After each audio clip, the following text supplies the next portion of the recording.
Request করছি যে VVIP এবং ভিআইপি ওনাদের বিদায়ের পরে আমি ঢাকাবাসীকে আসার অনুরোধ করতেছি এবং তার জন্য আমি একটা সময় নির্ধারণ করে দিয়েছি যে আমরা অ্যাপ্রক্সিমেটলি মনে করতেছি যে 12:40-45 এই সময়ের ভিতরে মাননীয় ভিভিআইপি মহামান্য প্রেসিডেন্ট এবং মাননীয় চিফ অ্যাডভাইজার উপদেষ্টা মণ্ডলী ডিপ্লোমেট অন্যান্য ভিআইপি সবার এই কার্যটি শেষ হয়ে যাবে, তারপরে জনসাধারণের জন্য উন্মুক্ত করা হবে।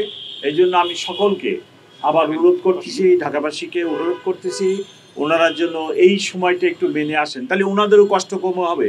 ওনারা এসে যদি ওই পলিসির ওখানে দাঁড়ায় থাকেন ঘন্টার পর ঘন্টা, অনেক সম্মানিত মহিলারা আসেন, বাচ্চা নিয়েরাও অনেকে আসেন, আমি চাই না ওনাদের এই কষ্টটা হোক। আমি আপনাদের মাধ্যমে রিকোয়েস্ট করি ওনারা জন্য এই সময়টা একটু মেনে আসেন, তাহলে ওনাদেরও কষ্ট কম হবে, গ্যাদারিংটাও কম হবে, সব দিক দিয়ে আমরা এই ইভেন্টের নিরাপত্তা ব্যবস্থা দিতে সক্ষম হবে।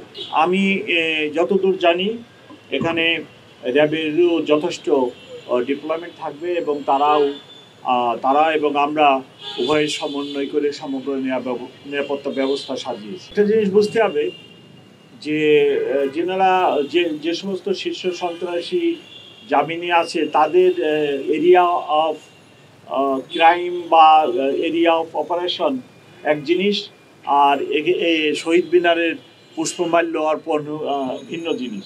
এখানে তো তাদের কোনো ইন্টারেস্ট নেই,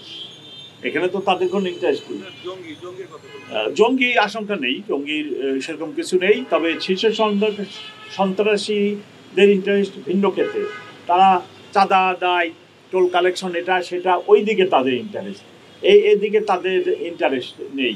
তো সেই দৃষ্টি থেকে আমি বলতে পারি যে তাদের এখানে তো কোনো অপারেশন বা ওইরকম ইন্টারেস্ট নেই, সেটা তারা এখানে আমি মনে করি না। এবং তারা যারা বাইরে আছে আমরা জানি, তাদেরকেও আমরা চেস করতেছি, তারা কনফেশনের ভিতরেই আছে, একেবারে যে তারা ফ্রি অপারেশন বা ফ্রি কিছু করতে পারছে এমনটি নয়।